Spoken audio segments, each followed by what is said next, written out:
Okay, guys, we are going to move forward with Ellen Foster. We're going to start today with chapter 10. If you have gotten behind, I encourage you to go back and listen. Follow along with me because we will have a test on this at the end.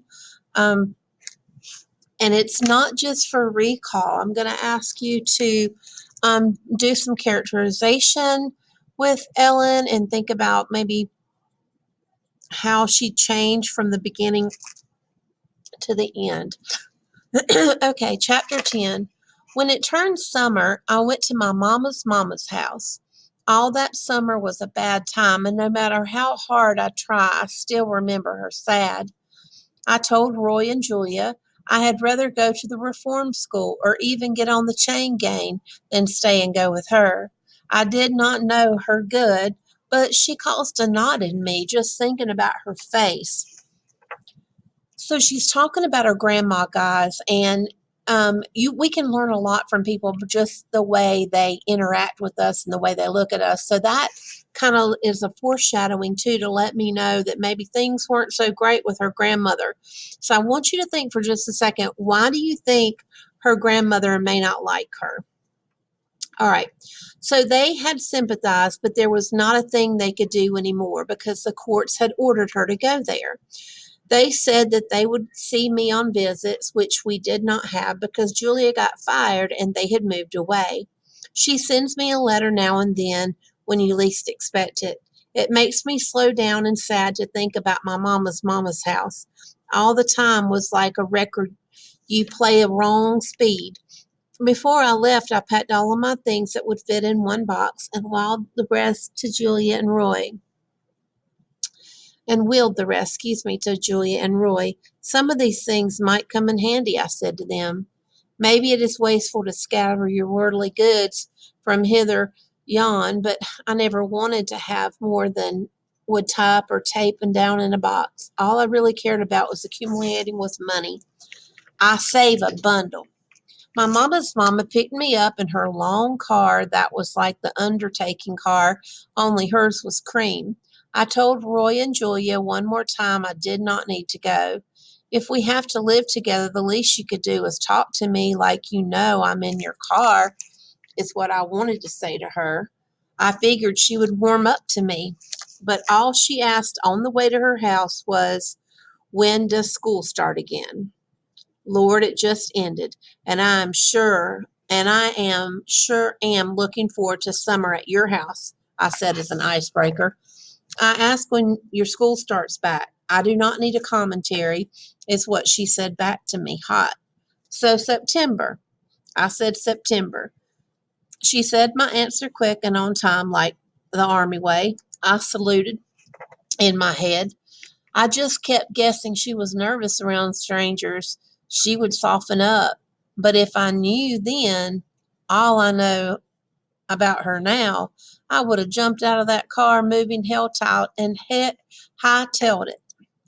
For a while, I figured she might have liked the idea of having a girl around the house. When she saw my actual self and my box, she changed her mind.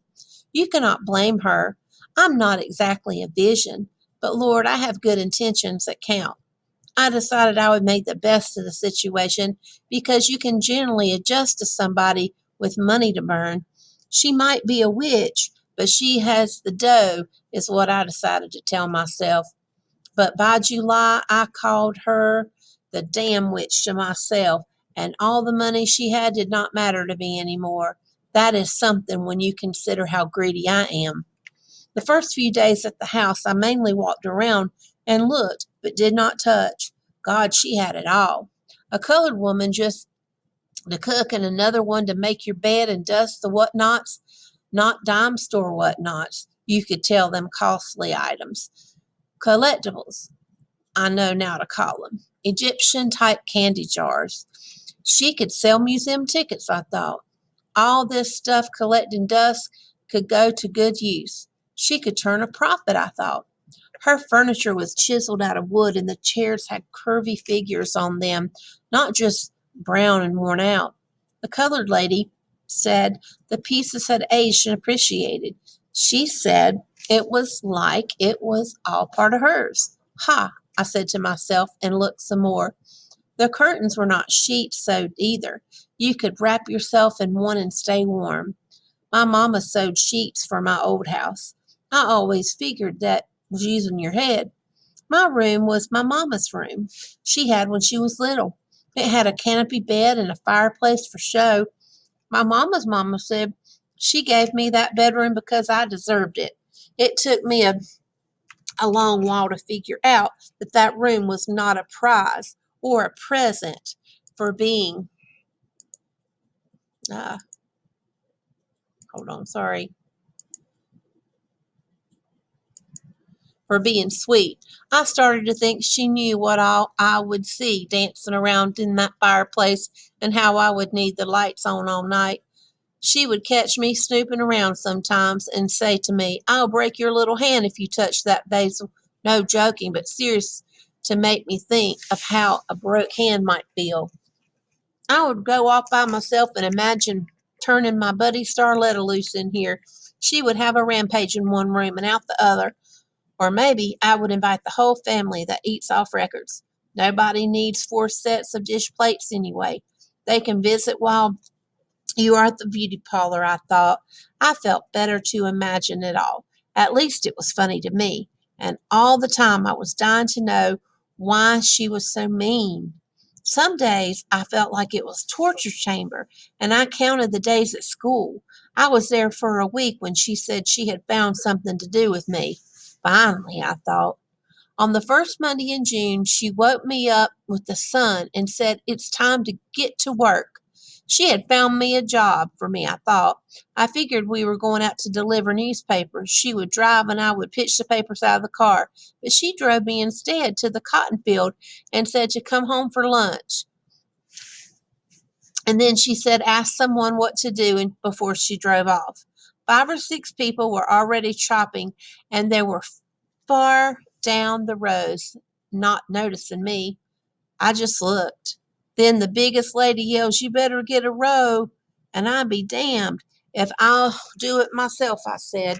You better get a row, she yelled again. The boss lady left you here to work, not stand. And it needs to make sure, and I needs to make sure you do it. Now get you a hoe. When I get to the end of mine, I catch up of the rest of us. That was the first thing I heard reasonable, so I started chopping my row. I live on a farm with my mom and daddy, but they hired older people to do part of the slave labor. I was too small to work. I used to play in the fields with Starletta and watch her mama and daddy chop, but I never figured it would be me one day. Lord, how did they stand it so hot, I wondered. The big lady helped me catch up to them, and they all told me their names that sounded alike except for hers, Mavis. All I could think to say after my name was, Did they know Starletta's mom and daddy? They go to the same church. We started chopping again, and I did not feel sick until afternoon. I had to sit down every time I tried to stand up and just had to sit back down. Mavis fanned me with her apron, and I felt much cooler. Then she said that the boss lady is up to her business, but it must be mighty bad debt you if out here working it off.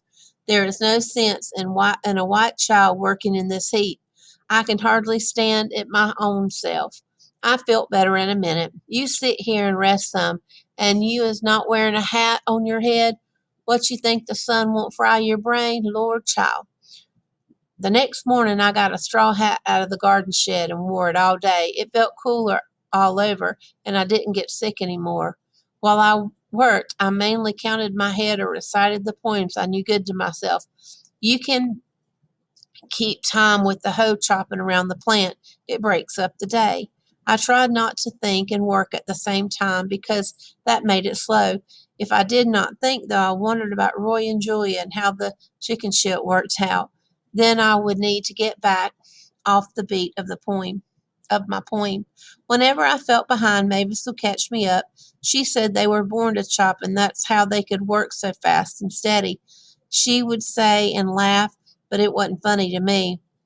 One day, when I had gotten to know her pretty good, she asked me, my mama's mama, why my mama's mama sent me out in the fields and why I was not at vacation Bible school or at least somewhere out of the sun. I told her exactly what I was told. My mama's mama said I was under her feet, and besides that, she could not bear to look at my face day in and day out. Also, she said I might learn a thing or two out here, which I did. I bet she never counted on me learning everything old Mavis had to teach me. The hotter the summer got, the more Mavis loved to talk, and I loved to listen. One day she said flat out, "You look just like your mama. Lord, child, you got the same black hair all the way down your back." "Do you know my mama?" "Yes, child, I raised up beside her on the farm. I knowed her good as know my own self. I never nobody sweet like your mama. Smart as a whip, too." "She was?" "Lord, yes," she said and laughed at the same time. "Did her mama make her work, too?" "Lord, no. She won't cut out for hot work. Your mama made the other ones work like dogs, but not your mama."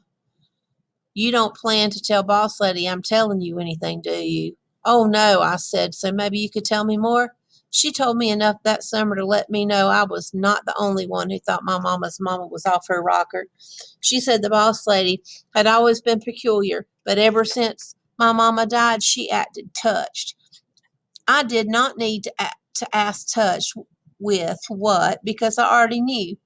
But still, it is hard to believe in your head when you feel in your heart about a person, especially somebody you know good. I figured one day I would do some encyclopedia research and see if there is a name for what ailed my mama's mama. But that was trying to look up a word you don't know how to spell. What would I look under? Meanness? Anger? Just crazy? Then I figured it was a little bit of everything. And anyway, my family never was the kind that would fit into a handy category. By July, I was like a boy. When I started out, both my hands were red blister, but then I toughened up. Okay, so I want to stop just a minute and make sure you guys are following along with what's going on. So basically, she's living with her grandma, and her grandmother doesn't like her. Her grandma has told her, "I can't stand to look at your face. I can't stand to look at you." She's making her grandchild go out and work in the cotton fields all day. And the other people that are out there, it sounds like this is during like the civil rights movement, so maybe they were hired help. Um, and but it's very, very hard labor, and she's making her grandchild go out there and work outside. Well, she's learning a lot about her mom, and they're talking about how smart her mom was and stuff. So we can only assume that the reason why her grandmother doesn't like her is because of her dad. All right, so I'm going to start again at this top of this page, 75. "I thought while I shot from one field to the next, how I could pass for colored now. Somebody riding by here in a car could not see my face and know I was white, but that's okay now," I thought to myself, or how it did not make much sense and difference anymore. If I just looked at my own arms and my legs up to where my shorts and shirt started, I could easily pass for someone who was colored. I was tan from the sun, but so dark I was just that side of colored. Under it all, I was pinky white. At the end of the day, the other workers went back to the shack and walked me to my mama's. On work days, she left a plate of something for me on the stove. That might not sound social to you, but it was perfectly fine to me. We ate right many miniature chickens and turkeys, or turkeys. I do not know the difference, but they were baked and not crunchy the way I most enjoy chicken. When we both ate at the same Sunday table, we both picked at our little individual chickens and turkeys and did not talk, and still okay by me. After supper each night, it was not raining. I walked up the colored path and spied on Mavis and her family. It looked like slavery times with them all hanging outside on the porch, picking at each other. They fought strong as they played and they laughed. I looked regularly, but they never saw me, or at least they did not mention it to me to stay away from their house. I wondered right much about them and the way they got along. My mama's mama play did not pay them doodly squat.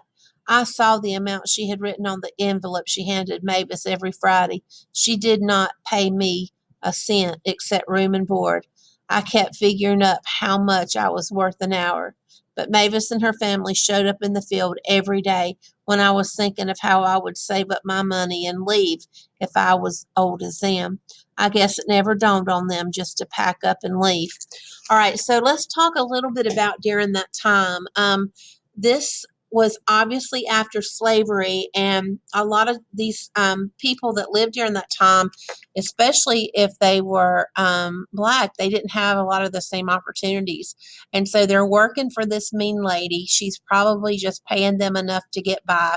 She is treating her grandchild like a servant and letting her go out and work for her room and board. So imagine what kind of everybody needs to feel love and needs to feel like they're connected with groups of people. And she's bonding with these people. She's going and looking out at their houses and watching how they're laughing and getting along and playing with each other. And she doesn't have anything like that because her grandmother is so mean. She has dinner by herself. There's no talking or anything. Makes me so mad when I start thinking about her grandmother. A terrible, terrible person, it sounds like, doesn't it? All right. So, but Mavis and her family showed up in the field every day when I was thinking of how I could save up money and leave if I was as old as them. I guess it never dawned on them to pack up and leave. While I was eavesdropping at their house, I started a list of all that a family should have. Of course, there is a mama and a daddy, but if one has to be missing, then it's okay if the one left and count for two. But not just anybody can count for more than his or herself. While I watched Mavis and her family, I thought I would bust open if I did not get one of my own self soon. Back then, I had not figured out how to go about getting one, but I had a feeling it could be got. I only wanted one white with a little more money. At least we can have running water, is what I thought. The whole time I stayed at my mama's, mama, I thought about giving that judge a piece of my mind. Look, you made a mess. Now clean it up and put me in the on the right road, or what I should say to him. One solution I figured out was to sell off some household items. It is hard for somebody like myself to be surrounded by all that and not think of how much cash I could turn it into. I could make a catalog of her merchandise and let folks pick it out: an ashtray, some brandy sniffers, or one of the mini vases. Piece by piece, her house would disappear, and she would be unable to do a thing. But I would be on Easy Street. I would keep her tied up in this particular plan. You would think that when you get older, you get weak. But that was not true in this case. Meanness made her quick like a jungle animal. I started to think she wanted me around as a substitute for my daddy, and each day I was not exactly him, but just enough of his eyes or nose to tease her, or she boiled violent inside. I must have been hard for her to keep in mind that I was a girl, Ellen, and not a man she wanted to be alive by so she could kill, but wanted him alive too so she could work her power on him. And she had some power. Without saying one word, she could make my bones shake, and I would think of ghost house and skeleton rattling in the closet. Her power was the sucking kind that made your good sense and leaves you limp like an old zombie. That is how I felt some days, like an old monster zombie who was a girl a while back. But I got my fire back in me now. She would take all these feelings she needed from somebody and then stir it up with some money and turn the recipe back on you. The money made it sweet without she might have been just another mean old lady. But set up in her big house, she could make the devil scared of her. She wanted me so hard to be like him. She reminded me all the time how me and him favored and acted alike. I never told her how Mavis said I looked just like my mama. Something she's talked so strong to me that I wanted to check in the mirror to see if I had changed into him without knowing or feeling it. Maybe her wishing so hard had made it so, I thought. I decided I would jump off the bridge if I was different from my old self. Maybe he did rub off on me. I still wonder sometimes if I find myself or if I trip myself into believing I am who I think I am. So many folks thinking I'm wanting you to be somebody else will confuse you if you're not very careful. It gives me nerves to worry about me. My mama's mama would shake a little like it too. I hide my hands under my desk if it happens at school. It's not enough to notice good. Her hands shook right much, though, when she told me about my daddy dying, but she managed to slap me with one. She said, "Your bastard of a daddy is dead," and then she hit me in the face. That does not make sense, but that's what she did. I had not planned to cry over him when he died. I had practiced it all so many times that I wondered what if he had died on one of the ways I had planned, all the varieties of accident and unfortunate mishaps. But he was somebody I knew who was dead. I felt the way you feel when they say a star or an old president is dead. You feel sorry for a flash, then you remember his face and think about how you could go as quick as a wink. She was looking in my eyes for a reason to slap me again, but I was determined not to give her one. "Go ahead and cry for your damn daddy," she got in my face and said to me. "Go ahead and cry. Just make sure you cry more than you did for your mama." Why did she say that to me? I wondered, reached up to catch a tear, and I felt like it'd roll over my eyelid.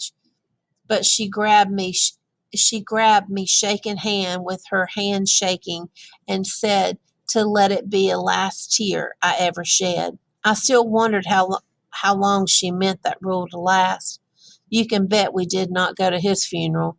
I know they had one because my daddy's brother Rudolph brought me the flag they had on his coffin. He got the flag because he was in a war. I did not go to the funeral, but I imagine how bad the preacher must have felt to put my daddy in the same ground with good people and babies born dead who get to be angels and beside my mama. Okay, so let's talk for just a second. Um, During this time period in history, it was not um, cool to talk about mental health. And we've learned just now that her daddy fought in the war. We know that he was an alcoholic. So chances are her daddy probably had PTSD, had some mental health issues in addition to the alcohol.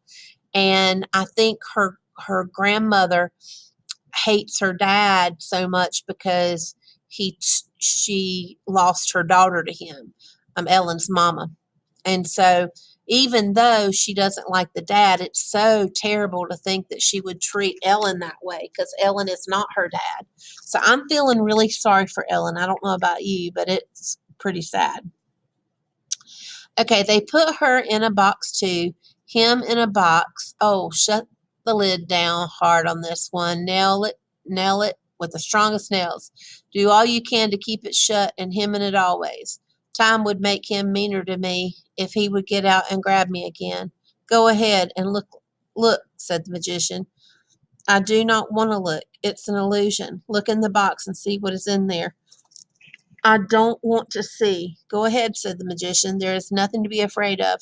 Everything has vanished. See, there is nothing in the box. Where did it go? I need to know. Oh, I suppose they put him in the hole and everybody walked away without talking just like before, and they will wish they were already home. Rudolph came straight from the graveyard to my mama's. She sent me to the room and told me to stay there until he left. I did not, but I stood in the hall and spied. She had some secret business with him. He came to the house now and then, and she always told me to leave. I knew that what I was not supposed to hear was most likely juicy, so I always listened in. "What are you bringing the trash in here for?" She met him at the back door and asked. He said in a hangdog way he thought Ellen should have it. I watched her get stiff, and then she spit on the flag he had folded up in the neat triangle and held it to her like a present. Then she said to him, After all the money you have taken from me, you have the audacity to bring that bastard's business into my house. You should be shot. Rudolph had the nerve. I would not have said, and said he only took what she offered, and all that was due him. She called him a worm and a farm boy too, big for his britches, and if you don't think I can ruin you too, then just hide and watch me. You just remember whose name that dead bastard's farm is in, and while you're at it, take a drive to the courthouse and check the name on the damn deed. Then come back here and tell me who is running this show. Dang, her grandma is mean, y'all. Rudolph stood there like a farm boy, too, big for his britches, that his teacher had just unbuckled and dropped to his ankles and paddled a sting and snapped from his behind. Then he turned and ran out the door. He left the flag, though. That night I woke up from my sleep because I heard something outside. I looked out the window and saw her standing by the wood fire she had made herself, poking what was left of some stripes farther into the flame. So her father got, when you're in the military and you pass away, they give you an American flag, and it looks like she has burned it because she didn't want Ellen to have it. Let's see. I did not go back to sleep that night because I kept thinking over and over about the encyclopedias. Oh, the Frosneeds and the poems. I want to rub my hands on the pages again. The flag on fire did not matter because of those encyclopedias. They may not have ever been mine, but I believe that much touching and looking had made them into mine. That is what I told myself when she poked her flame. I do not know why I thought she would be happy when my daddy died. She was kind. She was the kind of woman even you cannot even die to suit. She would swear you did it in spite of her. We all did things against her, she said. She even fired the colored house help because she swore they were infernally conspiracy and stealing from her nose. And when they were gone, it was just her and me to look after her, not the other way around like you might expect. They did not surprise me because I had just about given up on what you expect. I just lived to see what would happen next. At least taking care of her took me out of the fields. So what's happening now is her grandmother has gotten really, really sick, and the only person there is to take care of her is Ellen. So I wonder what'll happen. When she got sick with the flu, all she wanted to do was talk. That was about all she was able to do. I called the doctor who checked her over and told me to feed her particular foods, which I sent Mavis's husband to the store after. She told the doctor to leave and never come back on his way out the door. He could unload all the silverware and jewelry he's stolen. He just chuckled like he thought she was joking with him. Ha. Then she said, I don't need no doctor with Ellen here to nurse me, which I did the best I could. She wanted to talk mostly about my daddy, and most of what she said didn't make sense. It was like listening to three different conversations at one time. She could ask questions and answer all three folks. But one day she got up on her elbow and said to me clear like she had come out of a long fever, Ellen, you helped him, didn't you? Why did you say that to me? I thought, Lord, did I do the wrong thing? But then she said she just slept, and if that didn't make me quiet, then the knife by his hand would. And yes, it is easy to see him now in the fog of his not knowing. She could be dead soon. It was like when you were sick and you know all the things you ever ate or just wanted to eat are churning in you now, and you will be sick to relieve yourself, but the relief is a dream you let yourself believe because you know churning is all there is to you. Go ahead, push it in, said the magician. Push it in and push it a few times and see if it hurts. See, you didn't feel a thing. And through all the churning and spinning, I saw her face. A big clown smile looked down on me while she said to me, you best take better care of me than you did your mama.